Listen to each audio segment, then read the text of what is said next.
अब हम पढ़ेंगे अध्याय 4 को। क्लास 6 की एनसीईआरटी का अध्याय 4 है हिस्ट्री का।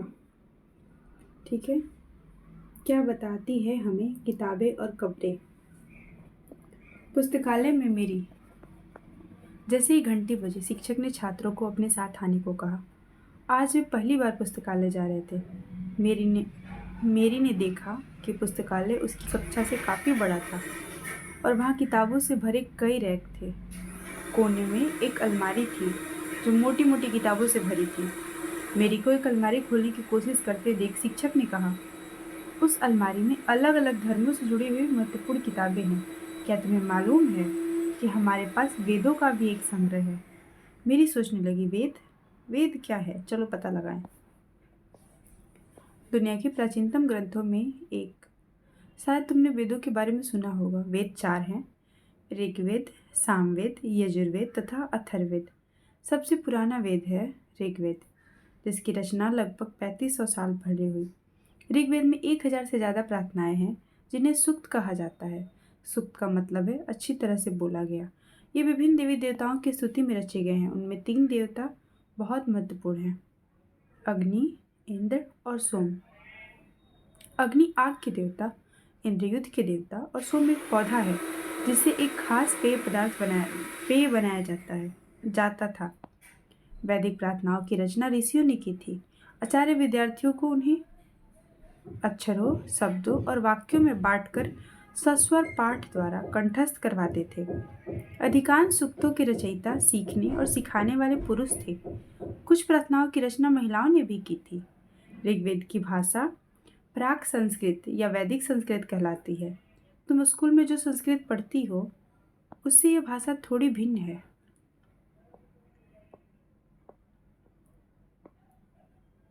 क्या बताती है हमें किताबें और कब्रें। संस्कृत और अन्य भाषाएं। संस्कृत भाषा भारोपीय यानी कि भारत यूरोपीय भाषा परिवार का हिस्सा है। भारत की कई भाषाएं असमिया, गुजराती, हिंदी, कश्मीरी और सिंधी। एशियाई भाषाएं जैसे फारसी तथा यूरोप की बहुत सी भाषाएं जैसे अंग्रेजी, फ्रांसीसी, जर्मन, यूनानी, इतालवी, स्पेनिश आदि इसी परिवार से जुड़ी हुई है। इन्हें एक भाषा परिवार इसलिए कहा जाता है क्योंकि आरंभ में इनमें कई शब्द एक जैसे थे। उदाहरण के लिए मातृ संस्कृत, माँ हिंदी और मदर अंग्रेजी शब्द को देखो। क्या तुम्हें इनमें कोई समानता नजर आती है? उपमहाद्वीप में दूसरे भाषा परिवारों की भी भाषाएं बोली जाती है। उदाहरण के लिए पूर्वोत्तर प्रदेशों में तिब्बत बर्मा परिवार की भाषाएं बोली जाती है। तमिल, तेलुगु, कन्नड़ और मलयालम द्रविड़ भाषा परिवार की भाषाएं हैं, जबकि झारखंड और मध्य भारत के कई हिस्सों में बोली जाने वाली भाषाएं ऑस्ट्रो एशियाटिक परिवार से जुड़ी हुई हैं। उन भाषाओं की सूची बनाओ जिनके बारे में तुमने सुना है। उनके भाषा परिवारों को पहचानने की कोशिश करो। हम जिन किताबों को पढ़ते हैं वे लिखी और छापी गई हैं। ऋग्वेद का उच्चारण किया जाता था और श्रवण किया जाता था, न कि पढ़ा जाता था। रचना के कई सदियों बाद इसे पहली बार लिखा गया। इसे छापने का काम तो मुश्किल से 200 साल पहले हुआ। इतिहासकार ऋग्वेद का अध्ययन कैसे करते हैं? इतिहासकार पुरातत्वविदों की तरह ही अतीत के बारे में जानकारी इकट्ठी करते हैं, लेकिन भौतिक अवशेषों के अलावा वे लिखित स्रोतों का भी उपयोग करते हैं। चलो देखते हैं कि वे ऋग्वेद का अध्ययन कैसे करते हैं। ऋग्वेद के कुछ सूक्त वार्तालाप के रूप में हैं। विश्वामित्र नामक ऋषि और देवियों के रूप में पूजित 2 नदियों व्यास और सतलुज के बीच यह संवाद एक ऐसे ही सूक्त का अंश है। इन दोनों नदियों को मानचित्र 1 और पृष्ठ 2 में खोजें तथा फिर पढ़ें। अच्छा,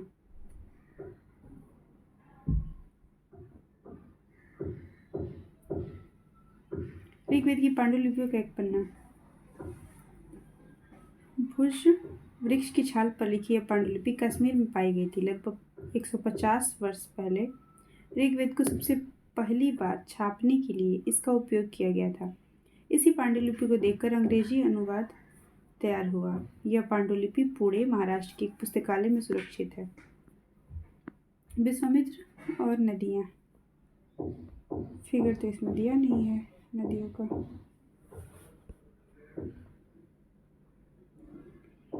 ठीक है, विश्वामित्र और नदियाँ। विश्वामित्र, हे नदियों, अपने बछड़ों को चाटती हुई दो दमकती गायों की तरह दो फुर्तीले घोड़ों की चाल से पहाड़ों से नीचे आओ। इंद्र द्वारा दी हुई शक्ति से स्फूर्ति तुम रथों की गति से सागर की ओर बह रही हो। तुम जल से परिपूर्ण हो और एक दूसरे से मिल जाना चाहती हो। नदियाँ जल से परिपूर्ण हम देवताओं के बनाए रास्ते पर चलती हैं। एक बार निकलने पर हमें रोका नहीं जा सकता। हे ऋषि, तुम हमसे प्रार्थना क्यों कर रहे हो?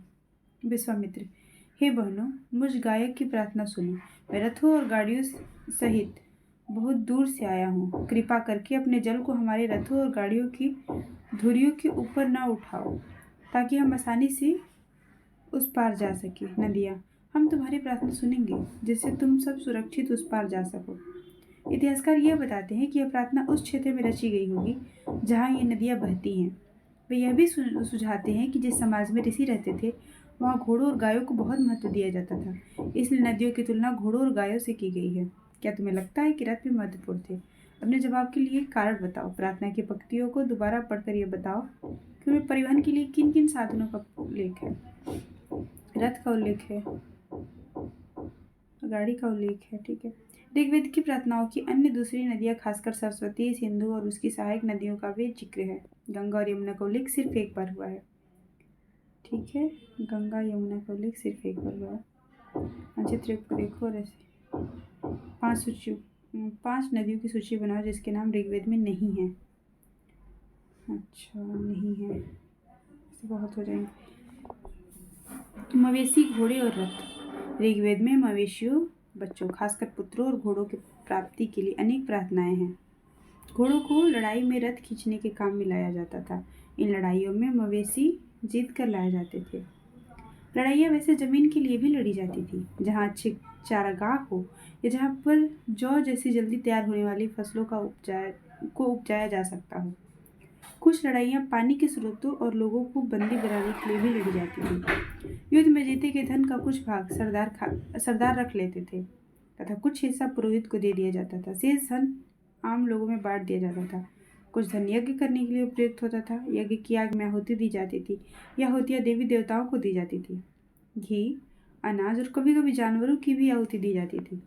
अधिकांश पुरुष इन युद्धों में भाग लेते थे। कोई स्थायी सेना नहीं होती थी, लेकिन लोग स्वभाव में मिलते जुलते थे और युद्ध व शांति के विषय में सलाह मशवरा करते थे। वहाँ ये ऐसे लोगों को अपना सरदार चुनते थे जो बहादुर और कुशल योद्धा हो।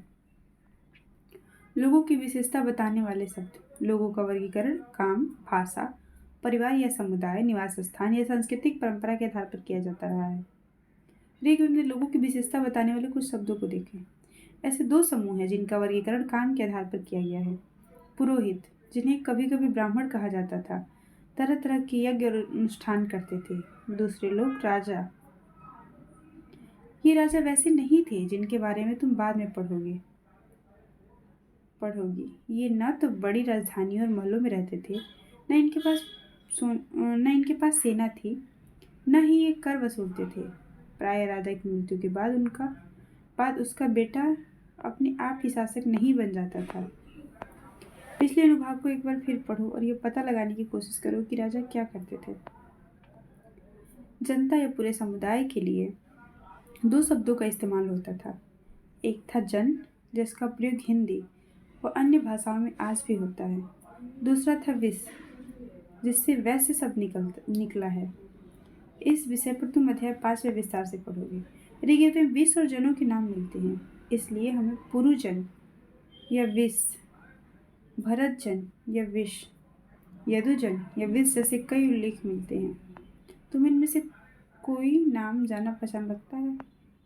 जिन लोगों ने इन प्रार्थनाओं की रचना की, वे कभी कभी खुद को आर्य कहते थे तथा अपने विरोधियों को दास या दस्यु कहते थे। दस्यु वे लोग थे जो यज्ञ नहीं करते थे और शायद दूसरी भाषाएं बोलते थे। बाद के समय में दास, स्त्रीलिंग दासी शब्द का मतलब गुलाम हो गया। दास वे स्त्री और पुरुष होते थे जिन्हें युद्ध में बंदी बनाया जाता था। उन्हें उनके मालिक की जायदाद माना जाता था। जो भी काम मालिक चाहते थे उन्हें वह सब करना पड़ता था। जिस युग में उपमहाद्वीप के उत्तर पश्चिम में ऋग्वेद की रचना हो रही थी, उसी समय दूसरी जगहों पर एक अलग तरह का विकास हो रहा था। देखो वहाँ क्या हो रहा था। खामोश प्रहरी, कहानी महापसाड़ की। अगले पृष्ठ के चित्रों को देखिए। ये है, इस तरह के महापसाड़ को ताबूत सावधानी शिष्ट कहा जाता था। यहाँ दिखाए गए शिष्ट में एक पोर्ट होल यानी बड़ा सुराख है जो शायद पत्थरों से बने कमरे में जाने का रास्ता था। यहाँ पे बढ़ते हैं कहानी महापसाड़ की। ये शिलाखंड महापसाड़ यानी महा अर्थात बड़ा, पसाड़ अर्थात पत्थर नाम से जाने जाते हैं। ये पत्थर दफन करने की जगह पर लोगों द्वारा बड़े करीने से लगाए गए थे। महापसाड़ कब्रें बनाने की प्रथा लगभग 3000 साल पहले शुरू हुई। यह प्रथा दक्कन, दक्षिण भारत, उत्तर पूर्वी भारत और कश्मीर में प्रचलित थी। कुछ महत्वपूर्ण महापसाड़ पुरास्थल चित्र 2 में दिखाए गए हैं। कुछ महापसाड़ जमीन के ऊपर ही दिख जाते हैं, कुछ महापसाड़ जमीन के भीतर भी होते हैं। ये सब फिगर है।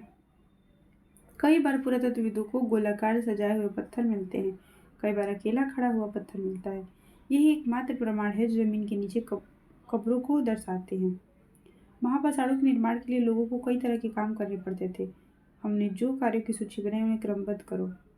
गड्ढे खोदना, शिलाखंडों की ठोकर लाना, बड़े पत्थरों को तराशना और मरे हुए को दफनाना। इन सब कब्रों में कुछ समानताएं हैं। सामान्यतः मृतकों को खास किस्म के मिट्टी के बर्तनों के साथ दफनाया जाता था। इन्हें काले लाल मिट्टी के बर्तन ब्लैक एंड रेड वेयर के नाम से जाना जाता है। इनके साथ ही मिले हैं लोहे के औजार और हथियार, घोड़ों के कंकाल और सामान तथा पत्थर और सोने के गहने। हड़प्पा के शहरों में लोहे का प्रयोग होता था। हड़प्पा के शहरों में बिल्कुल नहीं। महापसाड़ कब्रों से मिले लोहे के सामान, बाई और घोड़े के लिए सामान, नीचे बाई और कुल्हाड़ी, नीचे एक कटार है। ये तीनों फिगर। लोगों की सामाजिक असमानताओं के बारे में पता करना। पुरातत्वविद यह मानते हैं कि कंकाल के साथ पाई गई चीजें मरे हुए व्यक्ति की ही रही होगी। कभी कभी एक कब्र की तुलना में दूसरी कब्र में ज्यादा चीजें मिलती हैं। मानचित्र 2 पर पृष्ठ 13। अच्छा, ब्रह्मगिरी को खोजो। इसमें तो 13 पृष्ठ है ही नहीं।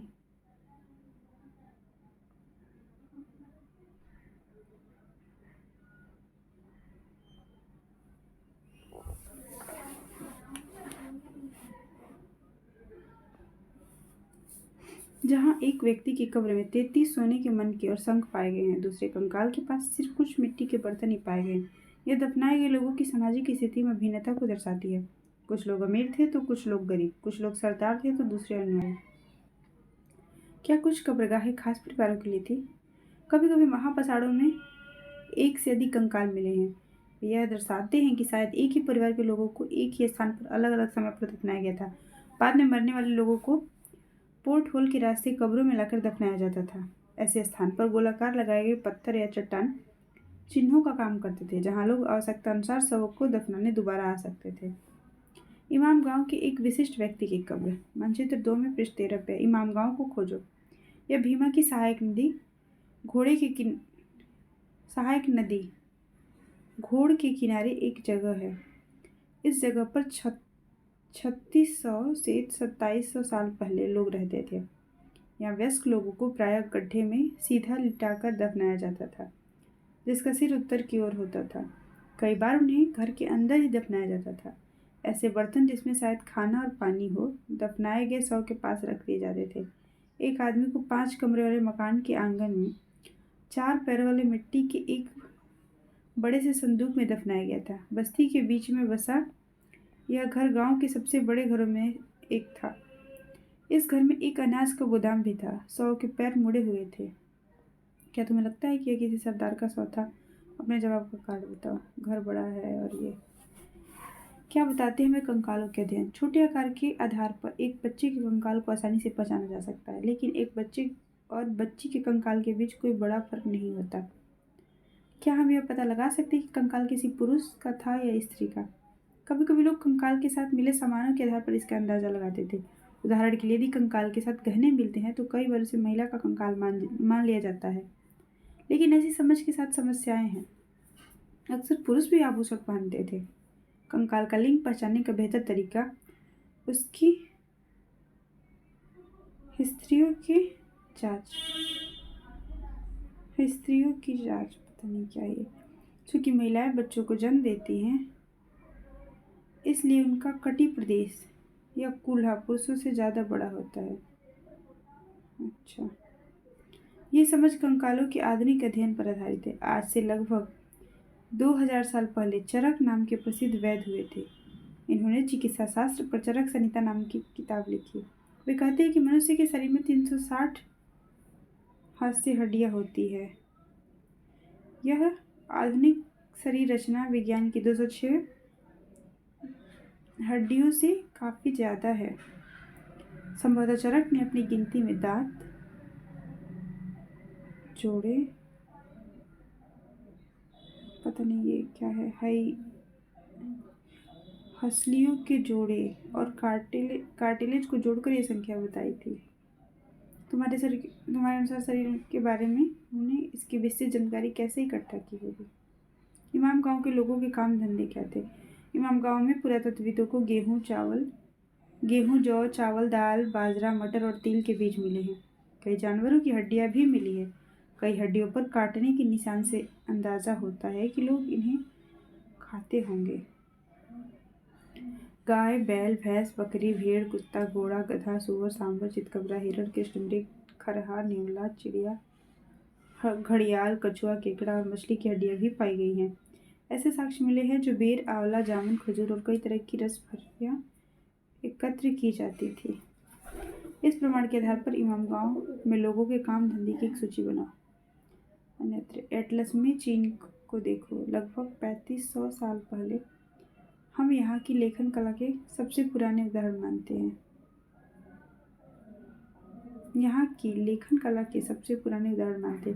इस जानवरों की हड्डियों पर लिखा गया था। इन्हें भविष्यवाणी करने वाली हड्डियां कहा जाता है, क्योंकि यह मान्यता थी कि यह भविष्य बताती हैं। राजा लोग लिपिकारों से इन हड्डियों पर सवाल लिखवाते थे। क्या वे युद्ध जीतेंगे? क्या फसलें अच्छी होंगी? क्या उन्हें पुत्र होंगे? फिर इन हड्डियों को आग में डाल दिया जाता था, जहाँ इनमें गर्मी से चटक कर दरारें पड़ जाती थी। भविष्यवक्ता इन दरारों को बड़े ध्यान से देखकर भविष्यवाणी करने की कोशिश करते थे। जैसा शायद तुम भी सोच रहे होगी कि ये भविष्यवक्ता कभी कभी गलती भी करते थे। ये राजा शहरों में महल बनाकर रहते थे। उन्होंने बेशुमार दौलत इकट्ठी कर ली थी, जिसमें बड़े बड़े नक्काशी किए हुए कांसों के बर्तन शामिल थे, लेकिन वे लोहे का इस्तेमाल करना नहीं जानते थे। ऋग्वेद के राजा और इन राजाओं के बीच कोई फर्क बताओ। उपयोगी शब्द है वेद है, प्रार्थना, भाषा, रथ, यज्ञ, राजा, दास, महापाषाण, कब्र, कंकाल, लोहा। तो ठीक है, नमस्कार दोस्तों। अगर आपको ये अच्छा लगा हो तो इसे लाइक करें, शेयर करें, सब्सक्राइब करें। धन्यवाद।